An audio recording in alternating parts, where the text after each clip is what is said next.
असहाब कहफ जब हजरत ईसा अलैहिस्सलाम को अल्लाह करीम ने चौथे आसमान पे बुला लिया ना, तो दिकियानूस नाम का एक बादशाह हुआ बनी इसराइल के अंदर, बड़ा जालिम था। उसने गुमराही फैला और जो लोग माज़अल्लाह कुफ्र और शिरक नहीं करते थे उन्हें कत्ल करवा देता। तो 7-8 नौजवान अपना ईमान बचा के भागे। ओ हो अल्लाह, सारी दुनिया माल बचा के भागती, वो 7-8 नौजवान अपना ईमान बचा के भागे कि ये हमें कहीं कुफर की तरफ न लौटा दे। तो जाके एक गार के अंदर चले गए, तो एक कुत्ता भी उनके साथ हो गया। उन्हें कुत्ते को बड़े रोड़े मारे कि ये अगर भौंकेगा, आवाज निकालेगा तो हम पकड़े जाएंगे, हमने तो छुपना है। पर उसको ना वलियों से प्यार हो गया। उसने कहा भगाओ जितना मर्जी मुझे, फितरत मेरी है कि मैं भौंकता हूँ, पर जब अल्लाह के वली हूँ तो फिर मैं अदब करता हूँ। ये कुरानी वाक़या। अच्छा, ये ऐन वो वाक़या है कुरान मजीद का कि जो बहुत सारी चीजों पर वैसे ही नास है और बहुत सारी जुबानें वैसे ही गुंग हो जाती। तो वो 6-7 लोग थे, वो चले गए गार के अंदर, जाकर उन्होंने पनाह ले ली। बादशाह को पता चल गया कि गार के अंदर है। अच्छा, अल्लाह की कुदरत, जैसे ही दाखिल हुए इन्हें नींद आ गई, ये सो गए। और कुरान मजीद कहता है, कुरान मजीद के ये लफ्ज है कि कुत्ता गार के मुंह पर बाजू फैला के बैठ गया, गोया अपने मालिकों की खिदमत कर रहा है। अब मियाँ साहब की एक बात कर लें दरमियान में। मियाँ साहब फरमाते हैं, जिन्हां तना विच इश्क न रचिया, कुत्ते होना थी चंगे, और चलो मालिक देकर राखी कर दे, साबर भूखे नंगे। ये देखो ना कि इतना तो उनके अंदर भी कमाल है। अपने ना दोनों बाजू फैला के, कुत्ता भी गार पे बैठ गया। इनको नींद आ गई। बादशाह ने पता कराया, कहाँ भाग के गए, तो कहा वो गार के अंदर है। बादशाह कहने लगा कि इनकी सजा ये है कि एक दीवार चुन दो गार के मुंह में, गार कोई बंद कर दो।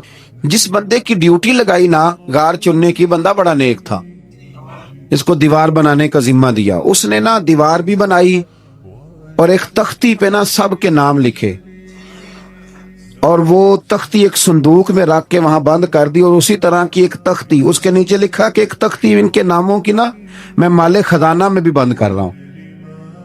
अल्लाह तबारक व तआला की कुदरत के 300 साल तक सोए रहे। 300 साल के बाद इस तरह हुआ कि हुकूमतें बदल गईं। बैदरूस नाम का एक बादशाह आ गया, वो बड़ा नेक दिल था। उसने हर तरफ हजरत ईसा अलैहिस्सलाम की शरीयत का फिर से नारा बुलंद किया। अब ना कुछ लोग ऐसे थे जो मुनकर हो गए थे कि मरने के बाद दोबारा कैसे उठेंगे। बादशाह एक दिन हुजरे में गया, जाके दुआ मांगी, या अल्लाह कोई ऐसी बात दिखा जिससे लोगों का ईमान पक्का हो जाए। इस तरह के बादशाह हुआ करते। तो रब करीम ने कहा, मैंने तो पहले एक राज छुपा के रखा हुआ है, खोल देते हैं। उसने दुआ मांगी, और इधर क्या मामला हुआ, एक चरवाहा बकरियां चराने वाला वहां से गुजरा। उसने सोचा ये दीवार है, अगर इसका मुंह खोल लूं ना कभी, तो मेरी बकरियां यहाँ थोड़ा सा धूप के अंदर सस्ता लिया करेंगी। उस चरवाहे ने क्या किया कि उसने वो दीवार गिराई ताकि मेरी बकरियां अंदर जाया करें। वो दीवार गिराई तो उसने अंदर 6-7 लोग सोए हुए देखे, और कुत्ता भी सोया हुआ देखा। अल्लाह तबारक व तआला अपनी कुदरत से, अपने फजल से उनकी करवटें भी बदलता रहा। अपनी कुदरत से एक तरफ इंसान पड़ा रहे ना तो आज़ा गल जाते, उनकी करवटें भी बदली जाती, मुनासिब रोशनी भी दी जाती, हरारत भी। उसने दीवार गिराई तो उनकी आंख खुल गई।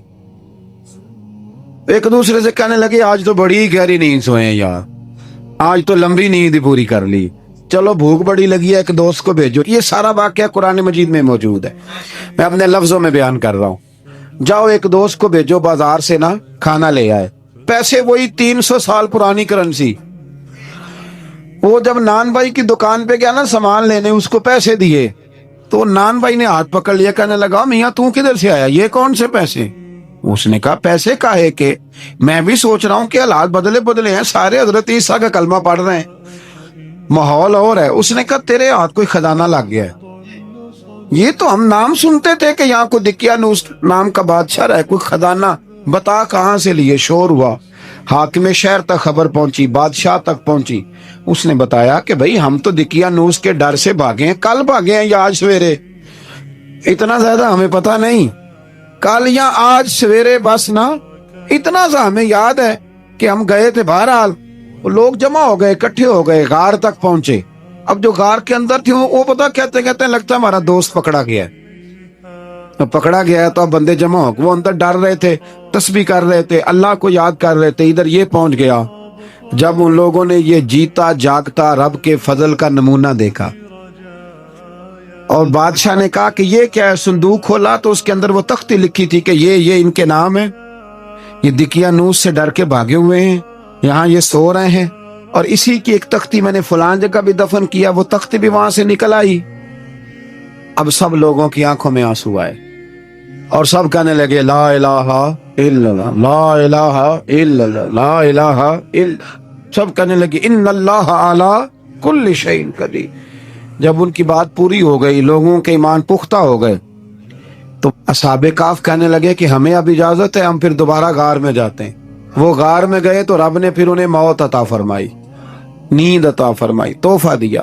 بادشاہ نے پھر اس کے آگے دیوار بنائی اور وہاں بادشاہ نے ایک مسجد تعمیر کرا دی، لوگ زیارت کرنے جاتے۔ یہ اصحاب کہف کا ذکر ہے۔ اب یہاں ہمارے مفسرین نے لکھا ہے کہ وہ جو کتا تھا نا، وہ بھی ساتھ ہی تھا۔